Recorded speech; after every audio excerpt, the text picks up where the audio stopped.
The Japanese passport is ranked 7th best in the entire world, with visa free access to 117 different countries. Beyond that, though, Japan is one of the most beautiful and peaceful countries to live in.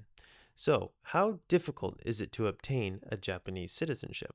Well, it may not be as difficult as you may guess. In this video, I'm going to go over what you have to do to get your hands on one of the world's top 10 passports.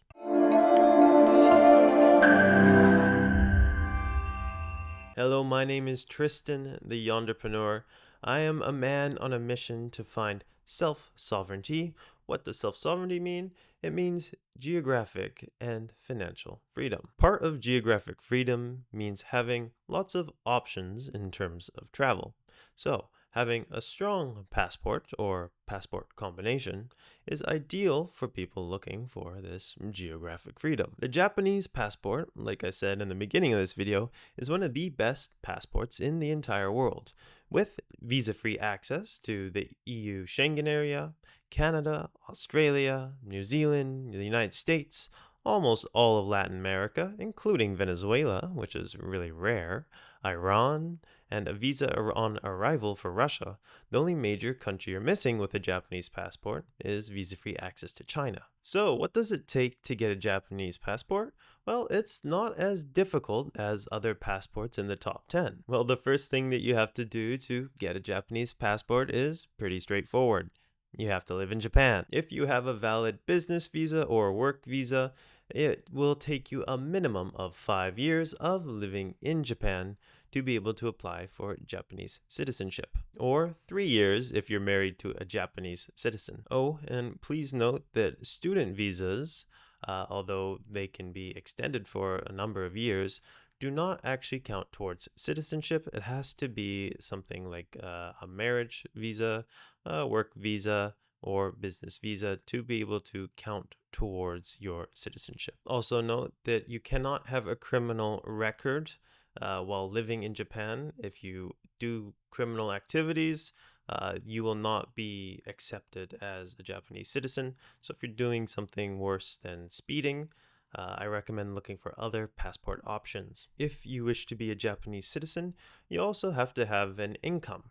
It doesn't have to be a job. It could be investments or property or something that you have in the country, but they have to see that you're financially sound. You also have to give up your existing citizenship if you want to take on Japanese citizenship, meaning you can't have two passports, you can't be dual citizenship in Japan. I know there's some Japanese citizens who are from mixed families, so one of their parents were Japanese, so they hold two passports. Yes, and that's sort of permitted. It's a bit of a gray area, but for the most part, if you're naturalizing into the country, like you're already an adult and you've been living somewhere else most of your life, and then you move to Japan, and then you apply for citizenship, it'll be very difficult for you to find a way to get dual citizenship.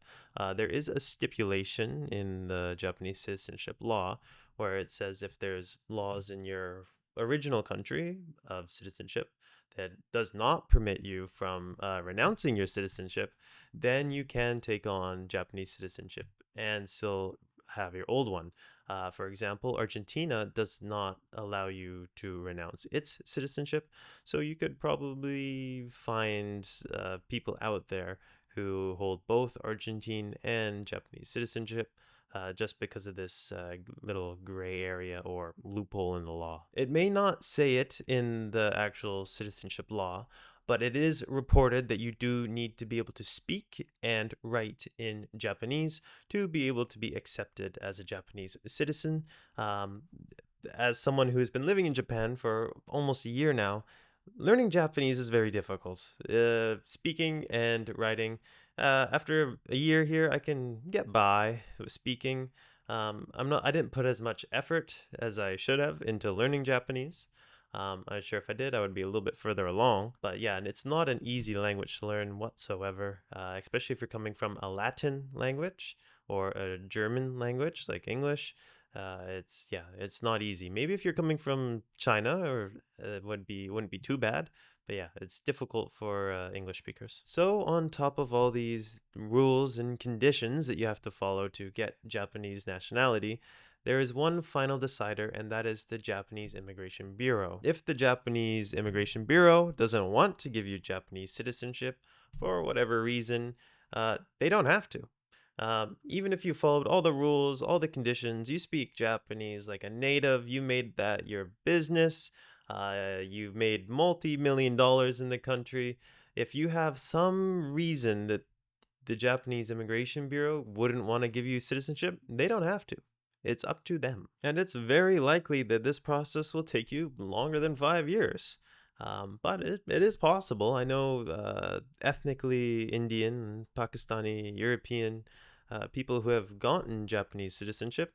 It's just you really have to prove your loyalty to Japan economically and through being a peaceful and law-abiding citizen. So before I end this video, I want to just do a quick comparison here between living in Japan versus living in the UK, Canada, or the United States. So the length of time to get citizenship compared to Japan, the UK, Canada, and the United States are all very similar. For most of them, it's between 3 to 5 years, 3 to 5 years. Japan's 3 to 5 years, depends if you get married. The United States is similar. Canada is also 3 to 5 years, depends if you get married. And the UK is 5 years. In terms of job opportunities, Japan has tons, lots and lots of job opportunities here, on the condition that you can speak Japanese. Without being able to speak Japanese, your options shrink drastically.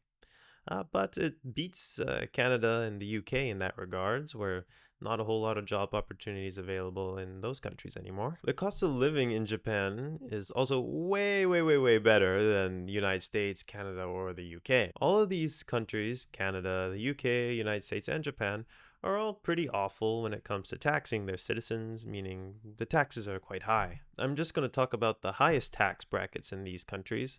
But if you live in Canada and you live in Vancouver, British Columbia, you'll pay 53% of your income in tax. If you live in California in the United States and you're earning a high income, you pay 49%. In the UK, you pay 48%, while the maximum you can pay in Japan is 45%.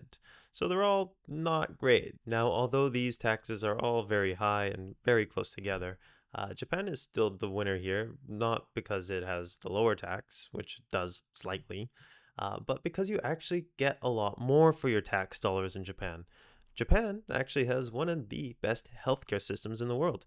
The wait times to see a specialist here are very small. It's almost nothing. Going to see a doctor is you can do it in the same day. It's not a big deal. Whereas if you want to go to a walk-in clinic in Canada, you better be there at least 3 hours early. Japan also has one of the best transportation systems in the world. The roads are also good as well, and you don't really need to own a car here. You can very well go most places in Japan without needing one. It could be handy in like the more remote places in Japan, like Hokkaido, but still, even in Hokkaido, you have access to trains in most of the major cities. Crime in Japan is also basically not there. It's very safe. Nothing really happens here. The worst thing that could happen is someone steals like your umbrella or bicycle, maybe. That would be really rare. I cannot say the same for Canada, the United States, and the UK, as they've all become less and less safe over the last 20 or so years. So what I'm trying to get across at this comparison is that yes, your taxes in Japan are just as high as what you would pay in the United States, Canada, or the UK, but your taxes actually go towards something here. They're not going towards foreign wars, and they're not going towards boating in millions of illegal immigrants. They go towards building Japan and keeping it safe. So if you're somewhere else in the world right now and you're considering moving to the United States, Canada, or the UK for a better life, think for a second what this better life actually looks like.